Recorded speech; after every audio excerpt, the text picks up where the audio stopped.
Well, good afternoon and indeed good morning to everyone tuning in from both the UAE and the UK, and welcome to our webinar, Student Wellbeing, Giving a Voice to Children and Young People. We've had such a great response to this webinar with over 30 schools signing up, so I'll give it just a couple of moments to let everyone jump on. I can see already the numbers at the bottom are already flying up. We're at 6, we're at 8, we're at 10, we're off, Simon. We've got some people wanting to listen to you, more so than me. We'll give it just a moment, but whilst everybody is joining into the session, please do click the chat function that you'll see at the bottom of your Zoom link, and perhaps Simon can even do that if you can find it on the bottom. Introduce yourself and just say hello to us. Let us know your name, your position in the school, and perhaps your school name as well if you've got just a second to, and I might read some of those out as they come through. We'll give it just a few moments to let everyone get sorted. I know we're on a couple of different time zones here, so some teachers will just have been completing the register in the UK and scrambling to the Zoom link, and others in between will be doing that as well if they need to. Well, oh, there we go. We've got Matthew from Swiss International School of Qatar here. Welcome. Simon, is that one of your friends from around the UAE? Do you know? No. I do know Qatar. I've been there. I've done a couple of school inspections over there, but not in Swiss International School. We have a Swiss International School in Dubai, but Matthew is from a different one. So good to see you. Well, welcome, Matthew, and try and stay away from some of Simon's inspections if he ever comes around in the meantime, because I know he's very strict. Brilliant. So we'll make a start. My name is Mike Brennan, for those that you've not met me, and I am the co-founder and CEO of tootoot. tootoot is the award-winning pupil voice and safeguarding app trusted by over 15,000 teachers. To date, tootoot has been supported by over 600,000 children and young people globally to report over 70,000 safeguarding concerns, including cyberbullying, mental health, child abuse, and racism, to name but just a few. tootoot is used in schools across the UAE, as well as another 8 countries around the world, including Germany, the USA, Prague, and Taiwan. 2021 has been another difficult year for many schools, getting students back on track with their academic progress while simultaneously putting measures in place to keep everyone safe and ensuring students are able to talk about any worries they have in a discreet and confidential manner. tootoot has been there every step of the way for hundreds of schools globally, providing a platform for staff to respond to students' concerns. As I mentioned, outside of the UK, tootoot has been protecting students and helping staff in schools around the world, including several schools in the UAE. The patterns and trends of which students are reporting and what types of concerns they have can vary year on year. And this year especially has been true in the wake of the ongoing pandemic, and something that Simon and I will be discussing in just a second. This year, UAE schools resolved a lot more bullying and cause for concern cases than the average annual schools in tootoot. This could be in large part due to students now having been attending schools for most of the last year, and international students may also be more comfortable indeed in talking about instances of bullying and indeed the well-being of themselves. But the biggest uplift, however, was students' reports being resolved as health or medical issues. Health is a category that has much room for interpretation, including eating disorders, general fitness, fatigue, but also may include COVID-related absences. So it's perhaps little surprise that there's been a rise in health issues following a continued period of uncertainty for young people as a result of the pandemic. While instances of high-risk cases occur less regularly, UAE students to be more likely to report these types of cases than students in other parts of the world, according to our data. In our recent 2021 report, cases are being resolved as self-harm or suicide 40% more often in UAE schools than on average in tootoot schools. This to me does show that UAE students are more likely to speak up in dire situations, and that schools are effectively addressing and resolving these cases with the support of our platform. So following release of our 2021 tootoot UAE report, this webinar aims to highlight a number of different points, including the effects COVID-19 has had on children and young people, practical ways in which schools can support the well-being and engagement of children and young people, the importance of early intervention, and the importance of giving children and young people a voice. The next 30 to 40 minutes, I hope, is going to be really, really educational. I'm going to let Simon do all of the talking after this introduction, because I'm actually fascinated by everything that he talks through, and he's a huge advocate and partner of us. I have a few questions to ask, and some of them have been submitted to me over the last couple of days, but we want you, our audience, to ask as many questions as possible. So you'll see at the bottom, just next to the chat, there's a Q&A box. If you click on that box at the bottom, It will open up and you can ask us as many questions as possible.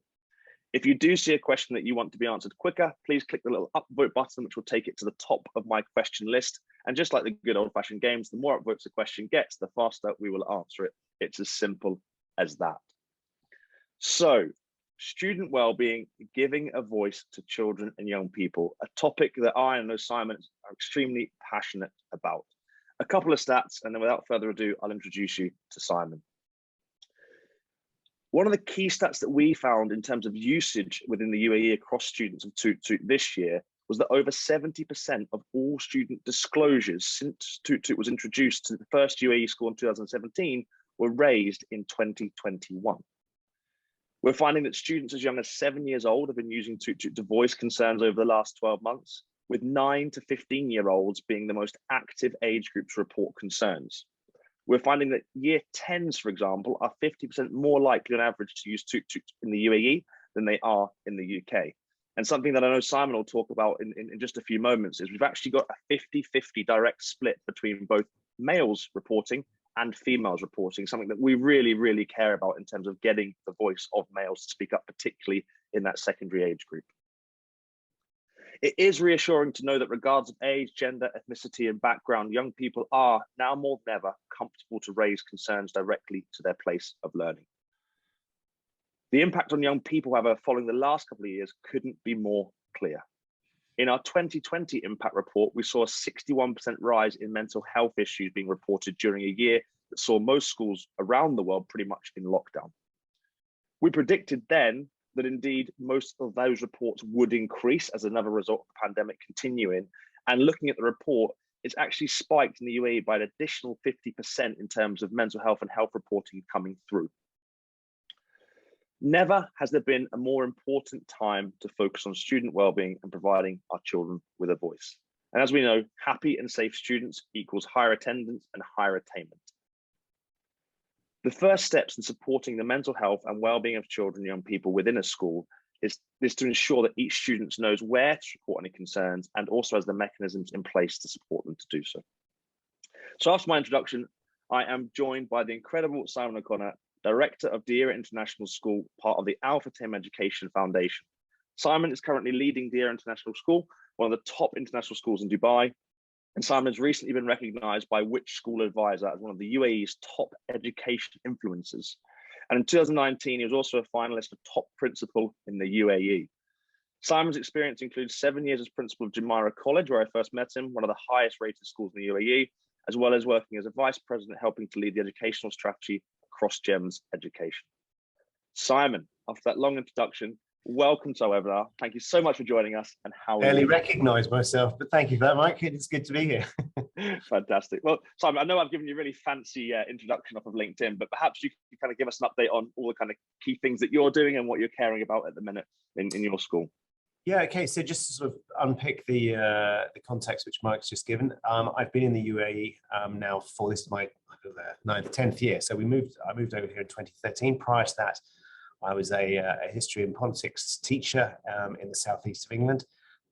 Slightly disturbed at the moment to see one of my ex-students, one of my ex-form tutors, tutees is now watching this, so it's nice to see Emma here. Yeah, so I moved over here now just under 10 years ago and have been leading schools in Dubai. And Dubai is a fascinating, wonderful city to work in, such a diverse community.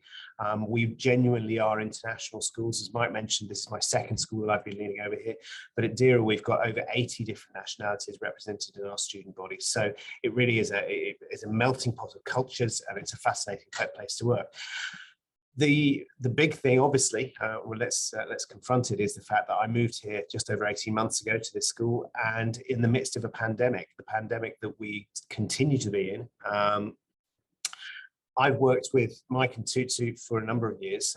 We were chatting just before this webinar started. I think we're up to about 7 years now. And one of the big changes over that time, despite the pandemic, has been the greater recognition of wellbeing issues.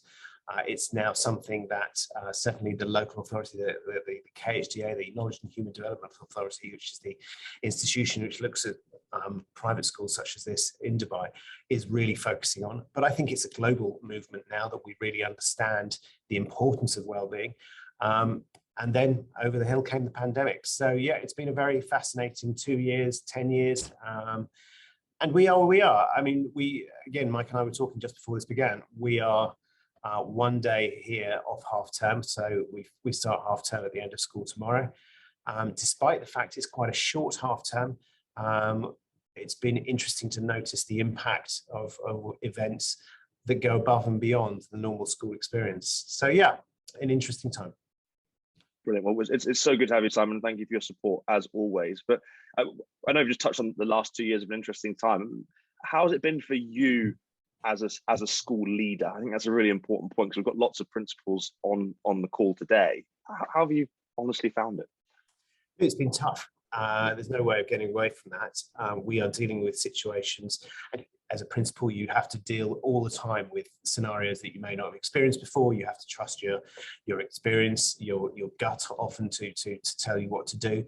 But no one has prepared us for this. And if you go right the way back to kind of March 2020, the whole of Dubai went into lockdown for a term. My children didn't leave their house, I think, for nearly 3 months. And I had to run a school, and I was in Jumeirah College at the time. I had to run a school remotely. Now, we learned an awful lot. We learned an awful lot about technology, but I think we also gained a greater understanding of what really matters. Deira International School has been open with students in school every day for the last 18 months. So 1.5 academic years, if we make it through tomorrow, uninterrupted learning.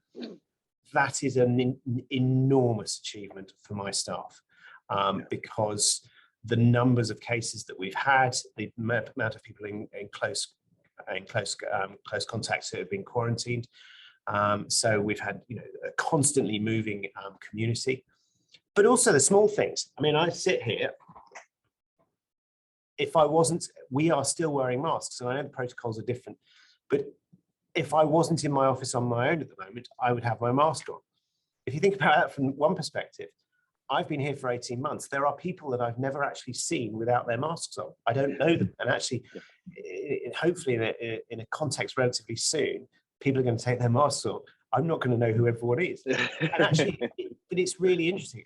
The impact of that kind of intervention, which I completely support. I'm lucky enough to live in a part of the world where we have got a really good control on numbers.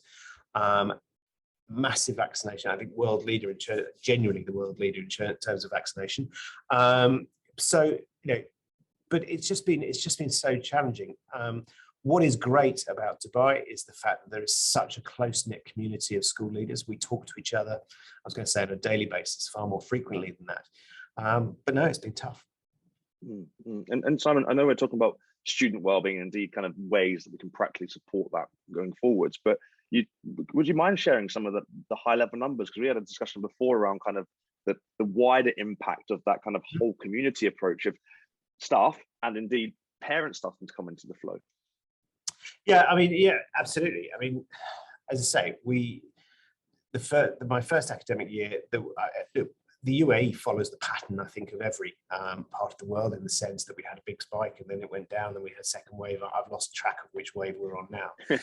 But if you look at this academic year, now bear in mind, as I say, the UAE has got very strong measures in place right the way across the country. You basically can't be outside or in an alien environment like a shop or anything like that without a mask on. We've got huge vaccination programs, etc. So we're in control of this as a country. But then Omicron hit. So just to give you the summary I gave Mike earlier, we've got just over 1,700 students at this school. I've got roughly 300 staff. So we've got a community on site every day of approximately 2,000. And if you look at the numbers, I've got it on my screen here. If you look at the numbers that were affected either through being a positive case or by being a close contact, and we track, we have to report to the local health authority. So we track this very closely. In August, we had a total of 10, September 18, October and November, no cases, no close quarantines at all. Just as we were breaking up in December for our winter break, we broke up, I think, on the 11th. And I think we had one case in the week before that. And there was just a sense that things were going to change. So as I say, 10, 18, 0, 0. By the end of December, because we still tracked through the holidays, we were up to 97. In January, we had 915 people impacted. So that's 915 either students or staff that were quarantined, either for being close contacts or for being positive cases. If you put that in the context of the staff, I've got, again, I'm generalizing slightly, but 150 teachers, about another 50, 75 support staff, admin, etc. In January, we had 97 staff that were off for whatever reason. So that's approaching it. Well, it's approximately a third of your staff. And the quarantine lasts for either a week for a close contact or 10 days for a positive case. So you've got 97 staff off at some point. If you had said that to me 4 years ago, that you will have a third of your staff off at some point during a month, not just for one day, but for at least a week, I'd be incredulous. I remember being at Jumeirah College once when my vice principal came in and said, we've got a problem. We've got 6 members of staff off. There were times in January here we had 30. And yet we kept going and we kept the school open. A lot of schools in Dubai, I'm absolutely not criticizing them, took the call that they wanted to shut for a week or so. Because the decision was, can you stay open? And we could, but it was close. And when we reflect on the fact that we were coming up to half term, I mean, part of my job is to sort of get a sense of the way in which people are and how the community is at any particular time. And they're exhausted. But when you look at those statistics, it makes sense. Bearing in mind that we're still doing mock examinations, we're still doing all the things that you would normally do. Yeah, that's why when asked the question, I say it's been tough. Yeah, and I'm not surprised because it's all part of this ecosystem of supporting the well-being of students. But I think sometimes the world forgets the pressures, the efforts, the double shifts that is happening to keep the school running, let alone then having an opportunity to support the well-being of others apart from themselves. Yeah, we've got a commitment to maintain learning. I'm so proud that my community, my school, has managed to maintain learning. I mean, we have been open every day for the last 4.5 terms. We have kept learning going, and it is a priority of the school. It goes to the very heart of what we do here. But I don't think I've ever known a time where it's been as challenging simply to do that. And yeah, and inevitably, we are still paying the price for the pandemic year one. I mean, I don't think it gets washed away at the end of the first year. And you've also got to factor so many other things in as well. Being the nature of international school, people move away from their families. Most of us were unable to see our families for over 2 years. That has an impact as well. Yeah, as I say, there's a whole range. And actually, when you look at students, I think actually if you look at children, it all comes down to them, because not only have they lost their childhood or the childhood that we would have expected them to have, their schooling has been impacted, but also their parents are going through a very challenging time as well. And you know, as an adult, and I'm a father to 2 wonderful girls, but as an adult, I am able to have a degree of impact in my life. You know, I can do things to try and make it feel better.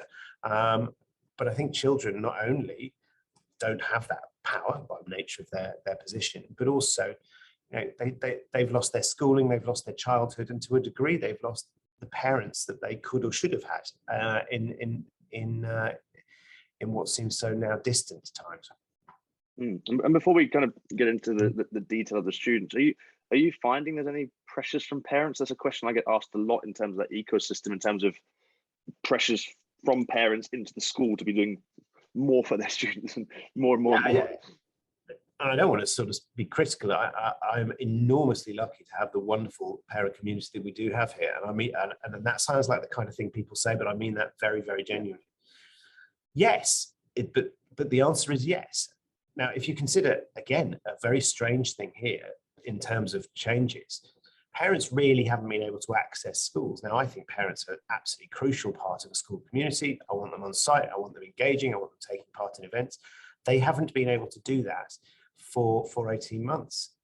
They haven't been able to share in their children's experience in the same way, and we communicate as much as we can. And, you know, an awful lot of things such as this, webinars, videos, we are doing everything we can to remotely bring the parents into school, but their experience has changed. But also we need to understand they're facing very significant challenges as well. I mean, if you look at the context of Dubai, it's an international travel hub. Well, that stopped. So all of a sudden you've got parents that have got no income. You've got parents that have been hugely impacted by this.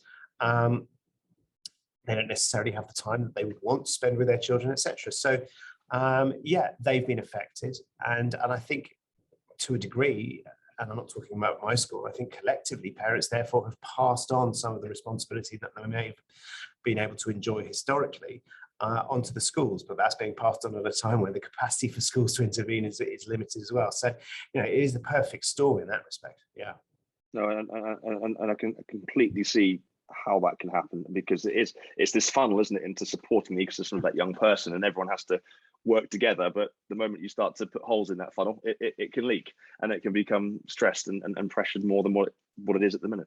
Yeah, and you've also got to remember that, you know, international schools, the nature of schooling, we're fee-paying schools.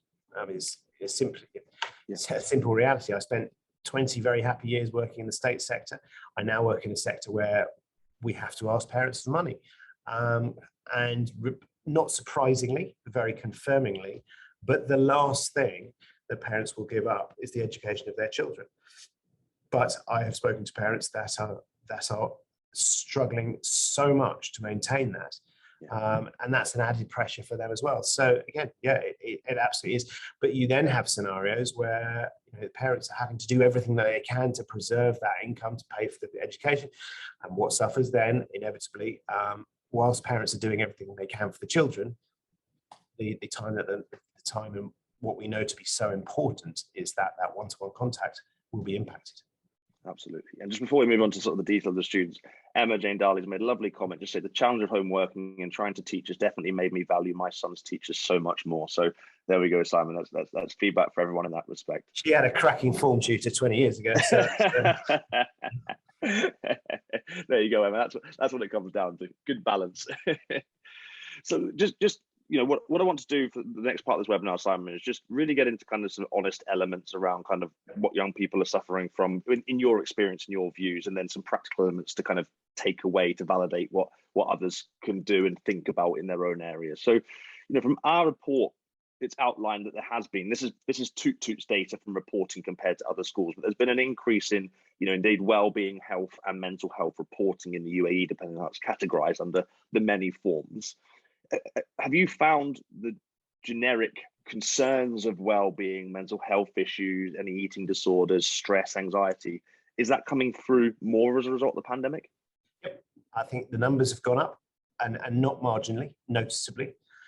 And there's an important point here that we are aware of as well, because I'm always conscious of the fact that we see the tip of the iceberg, and as much as we try and expose as much of that iceberg as we can, we never will. So you have to, whether you're multiplying it by 5, whether you're multiplying by 10, the reality is we don't know. But numbers have gone up. Proportion of students that are reporting concerns has gone up. Yeah, it's no surprise. But I think also the severity of some of the cases that we're dealing with. And also parents, students, and let me get to the end of this because it's counterintuitive. I'm really pleased they're doing this because but students are reporting concerns about their family context as well. And I'm not pleased because they've got those family contexts. I'm pleased that they feel able to report it. And I know we'll come on to that in a moment or two. But I think we'll come into that because that's really back to your whole community approach. When that starts to happen in that ecosystem, things can happen a lot quicker in that sort of respect. Is there any sort of specific things that you're seeing in particular year groups or trends that you're concerned of, e.g. in your females, there's groups of concerns going through, and your young males, there's a thing you're watching at the minute in terms of patterns? Well, I mean, there's an obvious one, but I think despite predicting it, I don't. So one of my roles, I sit on a couple of international school organizations. So I do a lot. Well, I'm on the board of directors for COBIS, which is the Council of British International Schools, but I'm also on the TESS Global Advisory Board, which is a really interesting opportunity that we get together a group of sort of 12 to 14 principals from right the way genuinely across the world, from South America to East Asia to the Middle East to Europe, etc. And we had a meeting a couple of weeks ago, and we're saying how impacted current year 11s, current year 13s are, because they're about to go through. So we do IB here, but whether it's IB, A level, they are in the final stretch preparing for their year 13 exams, but they never did their year 11 exams. And so actually, we don't have this here, but a lot of schools saying that we've got the year 13s essentially dropping out, refusing to come to school, truancy, school refusing, etc. Because one of the good things, and we're certainly not getting into a conversation about the validity of GCSEs and 16 assessments, but one of the benefits, I suppose, of that is that the GCSEs prepare them, because the year 13, the A levels IB terminal exams, that's it. That's your last shot. I mean, essentially, it's 13 plus years of education being tested in one final go. Now, if you've gone through that process in year 11, you know what it looks like, you know the anxieties, and you've possibly developed some of the strategies to help cope with that. Yeah. That's one thing. But when this is your first go, that is overwhelming to a degree that is extraordinary. We all want, and I think education is the right thing to do, although I'm beginning to be less secure on that view. But the pressure on this cohort of year 13s, and I speak as a father of a year 13, is unbelievable and is having a real effect. Now, if you look at the media, it's all like, we've got to have exams, why are you trusting teachers? And I don't think this is being factored in. The pressure on them is extraordinary. And yes, they've now announced that they're going to be reducing the content and some of those exams a little bit. Although some of the subjects, it is marginal, and they've said that the grade boundaries will be impacted, but I don't think they're understanding or factoring in the level of anxiety that this causes. They've not done it before, so yeah, year 13 is a big concern. Year 11, similarly, because they've been preparing. They're about to write GCSEs or whatever they're doing at that point. Their entire course has been delivered in the pandemic time, as has year 13. So normally, that one-to-one interaction, that a GCSE course, an A-level course should be an incredibly personalized, supported program. And I talk with this next statement for all schools. We are doing the best we can, but it's not the same. So what goes? Do you try and make sure that the content is delivered, the curriculum is covered, or do you make sure they're supported? And inevitably, it's an individual decision for each member of staff. But at a time where, in some ways, you should be providing more, the reality is often you're providing less. So I think those two groups. There's an interesting dynamic at the other end of the school. One of the great things about this school is we have students right the way from 3 to 18, and a lot of students that join us at 3 and go through to 18, which is something, again, I'm very proud of. But when a student joins in FS, you presume there's an element of socialization and skills that they will have developed. When a 2-year-old has spent the previous 6 months in lockdown, they haven't had that socialization. The skills that so rapidly children of that age are developing, they haven't got it. So that's caused some issues. And I think one of the tragedies, I've been doing this for decades, but if you think about, someone that's 10, just randomly picking a 10-year-old, so year 6, at what age do our memories really start? Well, it's probably about the age of 4. So he or she's had 6 years. A third of that time has been in a mask. A third of that time has been socially distanced, and I hate social distancing so much. There was a report I read from a psychiatrist yesterday saying we need to see people's smiles, and we need to be able to interact with our peers and run around and yes, it's been impactful for us, but you think about the proportion of their lives that's been impacted, and it's so much greater. And so there's some. I mean, the answer to yours is right the way across the piece, but some interesting ones that are. Yeah, no, thank you. And I was expecting kind of the left and right, but again, you go through each year group with their own elements, can't you? It's that anxiety factor and what effects that's going to have if it hasn't already had on young people. I think this is almost a ticking time bomb that if we don't think about it now, address it now, and put some proaction in place. Oh yeah, it's the aftermath that could come for schools that we're not necessarily equipped for yet. We have had to triple our counselling services at school. And actually, I'm really lucky. We've got a very supportive board, the Futtaim Education Foundation that you alluded to earlier. Yeah.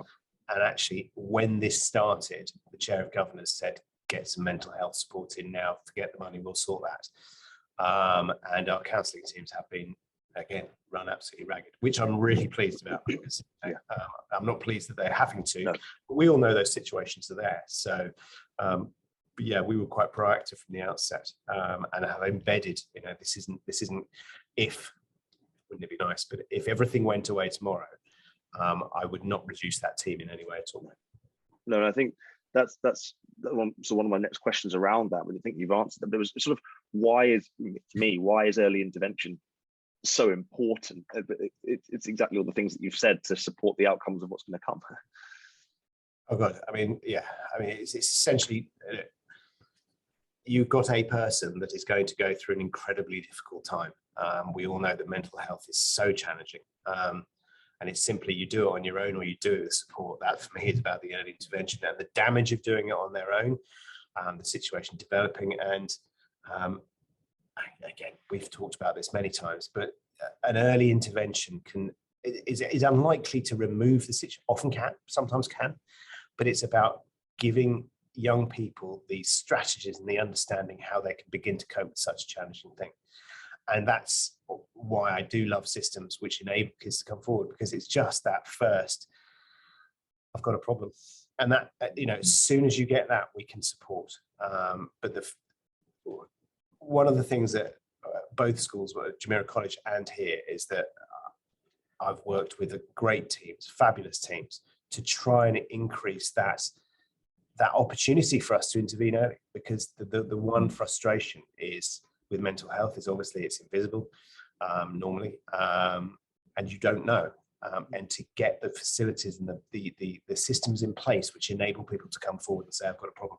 And in both schools, the incidence of mental health issues being reported, and obviously we report to governors, has just done that. And it's that message of the number of cases hasn't changed. What has changed is we know about them now, and that's the crucial bit. I think the point that you made before about that kind of iceberg is so important. The more you can reduce the water to see that iceberg, the more you can do about it. It's there. It's just more cases are being revealed. Yeah, and actually, I'm looking at what Emma's just written about. So Emma Jane works at a university, and is saying a really important point, which is that the longer you leave this, the greater the damage is, and the more significant the interventions required. And look, I'm not suggesting in both schools I've had children that have got sadly to very significant places in terms of requiring mental health support, but it's that situation developing, multiplying, and the later that intervention becomes, the much more significant the work and support that people need. Absolutely. And from one aspect of this, I know you're a huge advocate and supporter of our work and tootoot. Just perhaps you could tell our audience kind of in that one strand of early intervention, why and how tootoot sort of supports part of your approach. Yeah. The thing with tootoot, so I don't know how much people know about tootoot, but my summary of tootoot would be... in your opinion, would be wonderful. Yeah. Well, it's an online platform that enables students to raise concerns anonymously. And it is genuine anonymously 99% of the time. In that, students have a log on and they can discuss anything. And the other thing is, it's not some random call center that people are responding to. They're responded to by my team, the school staff here, all individually trained. We've got a whole team of people that look at tootoot and respond to messages. So it's an online platform. I, as a student, want to raise a concern. And what's fascinating is, having done it in 2 schools, I can pretty much predict how it's going to happen. So when you first introduce it, you get lots of students that go, hi. And it's really, really important they get a response, because the temptation is go, don't read it. But actually, they're testing the waters.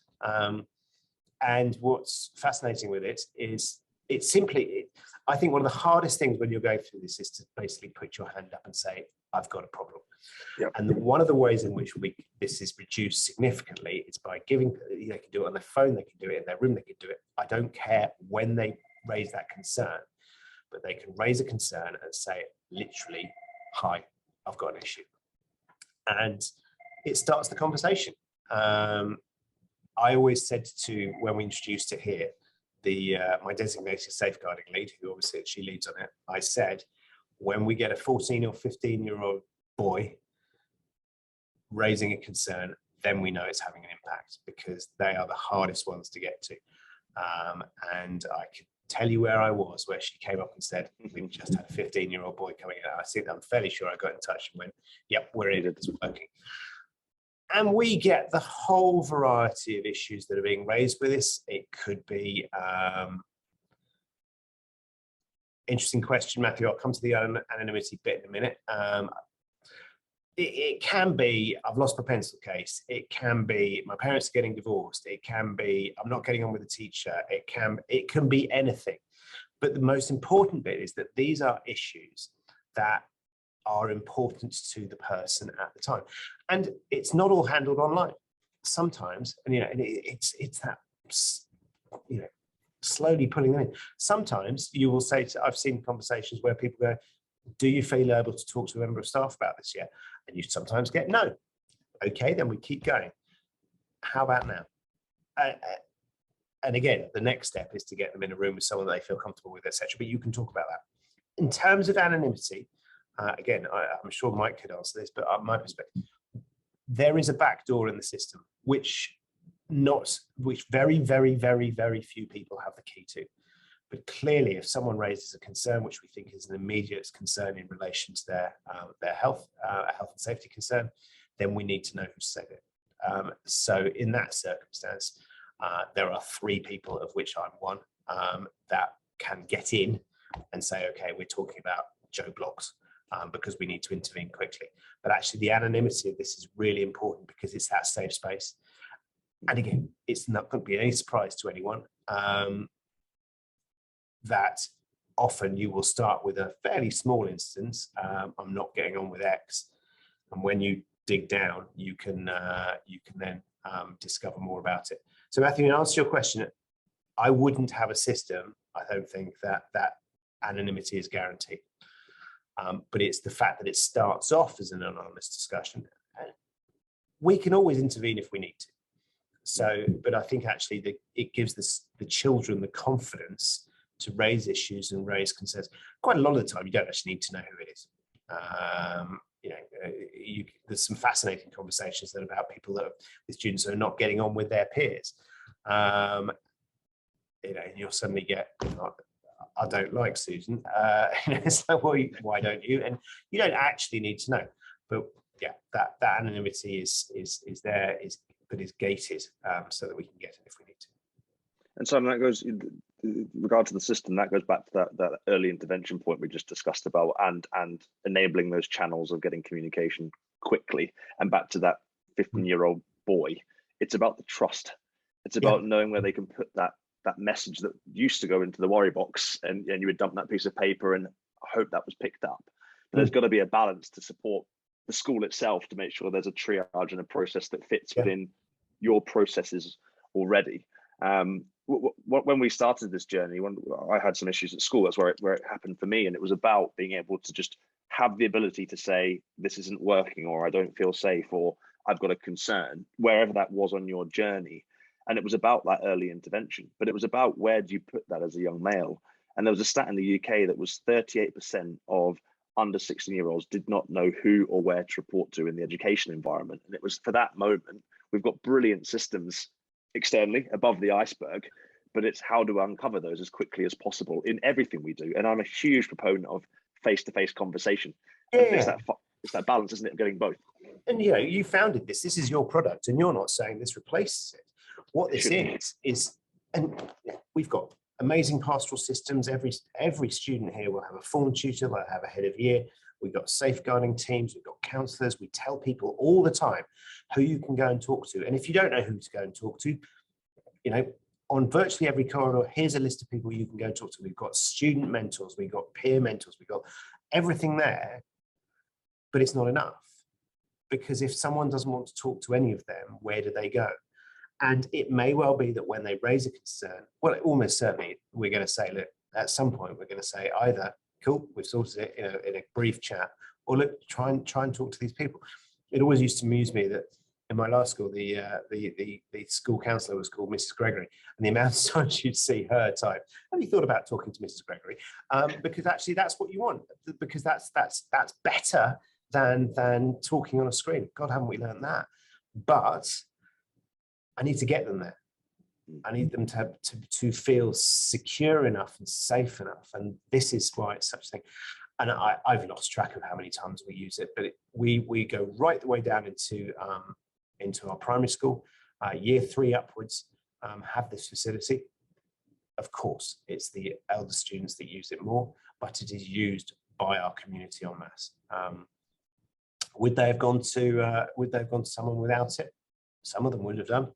I don't really want to be bothered to find out, because it genuinely is that thing. If we catch one, then it's worth it. Absolutely. And so on the grand picture, so across the whole of your wellbeing approach and to all of your team, can you measure success? How do you know you what do you, it's a hard question, but. Yeah, and I'm going to be rude now. I mean, one of the things about education is I think as an industry, we're overly obsessed with measuring things. And actually, I think many of the things that are most important can't be measured. However, I mean, ultimately, I was going to say, if you have no wellbeing issues, then you know you've solved it. But if you think you've got no wellbeing issues, you've got a massive problem on your hands. No, I think we can, look, for me, success is reporting. For me, success is that students feel able, and of course, we survey our students, we have student voice, a variety of different levels of student voice, whether it's internal surveying, we use the PASS analysis to check students' reactions to school. So we're measuring it all the time. But it's like anything in education. You're never going to do it. So you have to be relentlessly, I talk to my school leaders about relentless dissatisfaction. We've got to be continually dissatisfied, looking about how we can improve things. But I'm a massive fan of Simon Sinek and his perspective on the distinction between the infallible game and the fallible game. Education, finite and infinite game. And the reality is education is an infinite game, and the rules of the infinite game is stay in the game. So we've just got to keep doing what we're doing and try and be better than we were yesterday. And if we do that, then we're successful, but knowing that we'll never win. Yeah. So just look, a couple more questions from me to you, but if anybody else in the audience has got some questions, please do start putting them in the chat, and anything about from Simon's approach to wellbeing, any thoughts on tootoot, anything at all, we're here to answer those in the next couple of minutes. But you think I captured tootoot when I explained it? So I'm asking you a question now. Thank you. Yeah, I really did. These webinars aren't, of course, we are talking about tootoot and wellbeing, but for me, I'm very passionate about just speaking to school leaders like yourself to understand the school environment and understand the challenges. And we certainly play a little part of that. And it was always designed to be a very simple system that does exactly what it says in the tin, which is like a fire extinguisher in the classroom. Heaven forbid you ever need that, but if there's a fire, you use it. And in this virtual digital world, there is going to be lots of fires happening in people's homes that we're not aware about, or in different areas, or indeed in schools. And it's, for me, as you explained, that it's exactly that process for a young person at the earliest opportunity. And it will only be as good as it is promoted. That's our biggest challenge. If someone say, if I want to put this in, what could it go wrong? Why would I not renew the year after? And the answer is, it hasn't been pushed enough. It hasn't been embedded in the school. It hasn't had the time to be part of that culture of reporting, that student voice framework of, your student councillors, ambassadors, your channels to your pastoral team, your counsellors, and tootoot as a way to report in school, and then any external counsellors that might be there as well. It's that well-being tool belt that, back to what you said there, that infinite game. It's got to be there the whole way through. And we talked at the beginning about, inevitably about the pandemic and the impact of it. And I mentioned that we've learned so many things. And it was very interesting that at the outset, we all learned about apps and Zoom and online safety and Screencast. I literally heard about Screencastify, which, if you haven't heard of, is an amazing app that enables you to, but I'd learned about that the week before we heard about the pandemic. So I think the initial phase was all technology. And then what's been interesting since then is that I think we've actually learned to appreciate what we had. Yeah. And technology is great, but the point I would, and this school, we embrace it. We've got amazing technology. Again, very lucky with the resources that we're given. But actually, it's also learning that technology is a tool and it's not the end result. And if we can make efficiencies, and if we can, gain a greater understanding, and we can use artificial intelligence to, take away some of the more tedious functions that we have to do, that's great. But people need to be able to see each other. People need to be able to interact with each other. And the greatest thing that you can do in wellbeing is sit and talk to someone in a secure environment where they feel comfortable. But that's incredibly, intensive. Question from Emma again: are students aware the anon can be removed? Does that cause them to be more cautious in what they say? Good question. So it is, yeah. I can't even remember what you suggest. There's two parts. It's optional, Emma. There's two parts to it. So in all of our launch videos and materials that are available to the school to use, it explains to the student in a really simple form that they can be identified if they are in danger, or a friend or a colleague or a staff member is at risk. The school has the authority to do so, but all of the messages are anonymous at the first point. We leave that up to schools, because some schools make this really, really transparent and say that Mrs. X or Mr. Y will be at the other end of this, and that ensures reporting. Others will launch it as that pseudonymous tool where you are unless you're in danger. In terms of, does it cause them to be more cautious? That's a great question. It's a perception around there. What I can tell you is, in most of our cases and reports, most students sign off their report anonymously with their name at times. It's the help that they want. Yeah. So that's my view from the outside. But Simon, what's your practical approach? How are you doing it? I think there's a real integrity issue here. I don't like lying to people about things. And if we said you are guaranteed anonymity, I mean, firstly, that breaks every safeguarding practice. So we don't say we're guaranteed anonymity.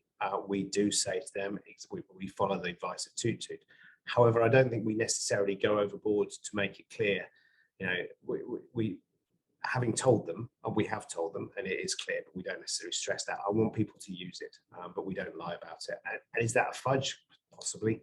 Yeah, we tell people, but having told them, we don't repeatedly stress it. We certainly don't say it's Mrs. Smith and Mr. Brown that's doing this. As far as they're concerned, it's I think it's called Counsellor 1 and Counsellor 2, isn't it?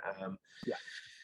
And actually, as someone that monitors it, not very frequently, but I don't know who the students are, unless, as Mike says, it's Steve. I'm in Steve from 4B, and Jim's just hit me. That's that, but that's their choice. That's their choice. But yeah, it's about this. And the thing is, back to that early intervention point, we are at that end of the spectrum. So yes, when this is first introduced to any organisation, there is a flurry, a volcano effect of some of these concerns that have been there for a while.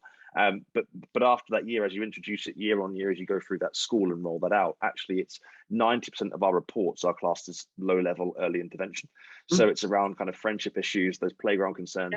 Yeah. It's preventing that from becoming something later down the line. So it's about having that balance of both. Yeah. And actually, inevitably in a school context, the people that talk about it most to the students is the other students. And we have, again, inevitably had circumstances where it would have been a lot easier to go and look and see who it was. And no one's asked for it because they know how wrong that would be. But it's like, no, you've got it. Are you able to tell us who you are? No, fine. Because if we go, well, actually, I know who you are, that just destroys everything. And it would destroy it for that student, and it would destroy it for everybody else. So the integrity of the system, it is only in an exception. I can think in 6-7 years of using this,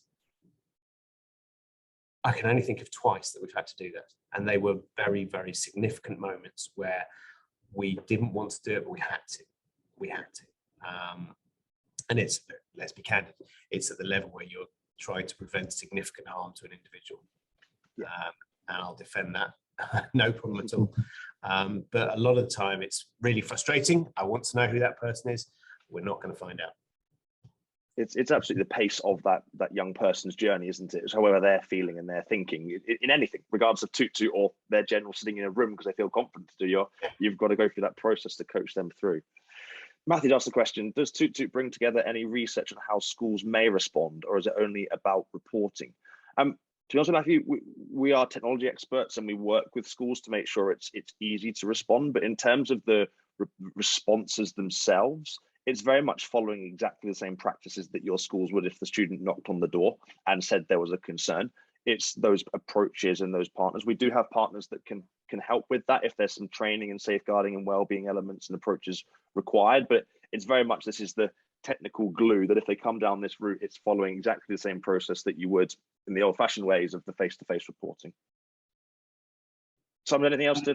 No, I've got I mean, exactly. I'm stating the obvious. I am a big fan of tootoot, but that's because of the platform, the technological support, which is absolutely seamless, the infrastructure, the alerting, everything that's there. But it's about getting it in the room, and then there's a whole different set of people that I would utilise to, and agencies and things like that for that support. And as Mike said, you know, we've got to remember, well over 90% of these are relating to lost pencil cases or something of that ilk. But it's having it there, and it's having it there. And as I said, I know that we've had cases that we've been able to intervene with and support students on that we wouldn't have known about. And actually, I think we've had quite a lot of cases. You'll never measure that, but it's about getting it in the ring. Yeah, absolutely. And Emma, really great question. Is there boundaries on times of responses? Again, it's completely up to the school process. When you launch this to your students, you're telling them when you will get back to them.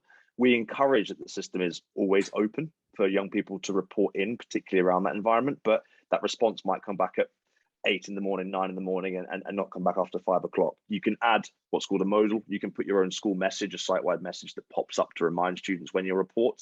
And if there's a concern outside of school, you can link that to a counselling number, an external agency and support so that they can get the help. But again, Simon, as we work together around this, it's very much around what fits your school and your council and your model. Yeah, and no, I've got to be candid. I'm not the one that does this. I've got a whole team of people that does it. What I do know is that the system is set up that if something hasn't been responded to, I get an email alert. So, and I can't even remember, it might have been 48 hours. You know, you've got one sitting here after 48 hours. I know I get one of them about every 18 months, and that for me means it's all going fine. It's one of those, if I'm not hearing about it, if I'm not getting those emails, then people, one of two things, either no one's reporting something, which I know isn't true, or it's being dealt with. And you know, I get feedback and summary on a regular basis, but yeah. We find that particularly in the UK model, this is very easy structure. You've got your face-to-face reporting to school time. You've got the ability for your staff to respond, however that's set up with tootoot. And then on top of that, you've got services like Childline or external services that you would signpost to. You've got to understand, I'll come to Emma's question, you've got to understand, obviously, that there's other ways in which students communicate. I mean, we use Teams as an infrastructure and they can communicate with staff, but actually we have said, in answer to Emma's question, we do the same on tootoot, actually guided by tootoot. You know, staff finish at this point, they might be able to respond, and I don't force staff to in any way at all. But if you need help, this is where you need to go. Because they need to. We don't employ staff to work 24 hours a day. There's no work boundaries in higher education. Unlucky. Yeah, but I think it's important that if a student had a concern in a weekend at night, the chances are that we certainly don't set up a system where staff are going to be available to respond. And actually, for their well-being, it's important that for obvious reasons, have that break. So we make sure that students are aware where they can go. Yeah. And ultimately, it's about picking up that kind of post-weekend conversation. If you can pick that up on a Monday morning, if it's there in that journey, it can stop that Monday, Tuesday being an absolute nightmare in that early inbox that comes through. But it's also important to point out as well, obviously the safeguarding issues around, you would never want a member of staff to give a WhatsApp number or a phone number or something like that. It's actually quite handy to say to a student, if you've got any problems over the weekend, I will check tootoot, because obviously there's an anonymity for the member of staff that's protected as well. So they've got it on there. I would never force a member of staff or ask a member of staff to do that, but I know that school counsellors, for example, who doesn't want to give a phone number, is absolutely against safeguarding, but can say someone will be monitoring tootoot if you need to get in touch. Absolutely. And the whole well-being needs to be flexible to the approach of the school, the environment, the students, the needs, and the team around it. And that's any system, any extra technology or support that you do has to mold your process, the manual process, I call it, whatever that structure from a student saying something from A to B, it's got to be supported around the boundaries that the school sets.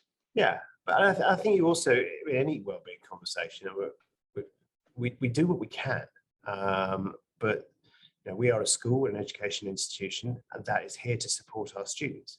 But my staff work incredibly long hours, are incredibly dedicated. But in the same way that I don't allow school emails to go between 6:30 p.m. and 6:30 a.m., I need them to have, I can't ask them to do more than they're doing.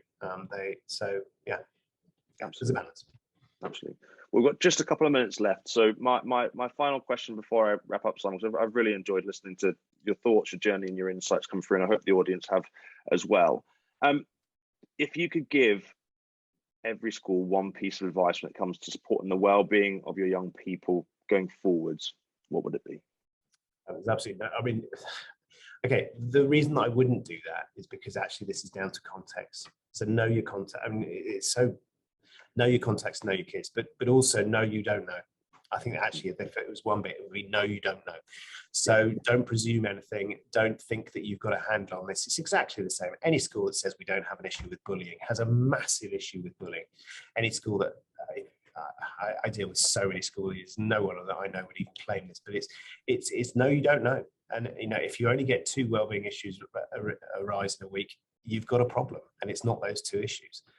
So do everything that you can, come at it from every angle. To use your analogy, we will only see the tip of the iceberg. So do everything that you can to lower the waterline so that you can find out more. The growth in mental health issues in children in the last 15 years is extraordinary. But it's about actually what we've done is we've lowered the waterline. We've discovered, and there's other issues as well with diagnosis, etc. But we've discovered more. And it's a good thing. It's a hard thing, but it is not the case that ignorance is bliss. Ignorance is disaster. But yeah, no, you don't know. Brilliant. Thank you, Simon. So, from what I've learned and listened to from yourself, I've a lot today. I think the key takeaways for me is, as a school leader, as a counsellor or someone working in that environment, is just review the processes and channels that you have in place first and foremost to make sure that your young people can communicate with you however they want to, face to face, through technology, Teams, to whatever that might be. Have your structure in place. You can never invest enough in wellbeing, and I appreciate budgets may be stressed at times, but putting investment into counsellors and extra teams and support at that point will be really important. Set your boundaries. That'll be per school. Think about the well-being of your staff as well as your students. If your staff aren't happy and safe, then there's going to be a challenge on your students. So like Simon's saying there, you've got to have that environment and support around it. And ultimately, I think hopefully today it's just validated that there are some very genuine challenges and ones that won't go away. It's going to be an infinite objective to support our young people from a well-being point of view. And even someone as prestigious as Simon has shared openly the challenges of the experience. There's still new reports of young people coming through. That's not a failing on his school or his teams. It's just the environment that we operate in. Young people will have concerns, whether it's lost pencil case or whether it is a problem of child abuse at home. all of these concerns will inevitably land into the school environment. It's just having the structure and process to work through that, and continue to work through that, and never giving up.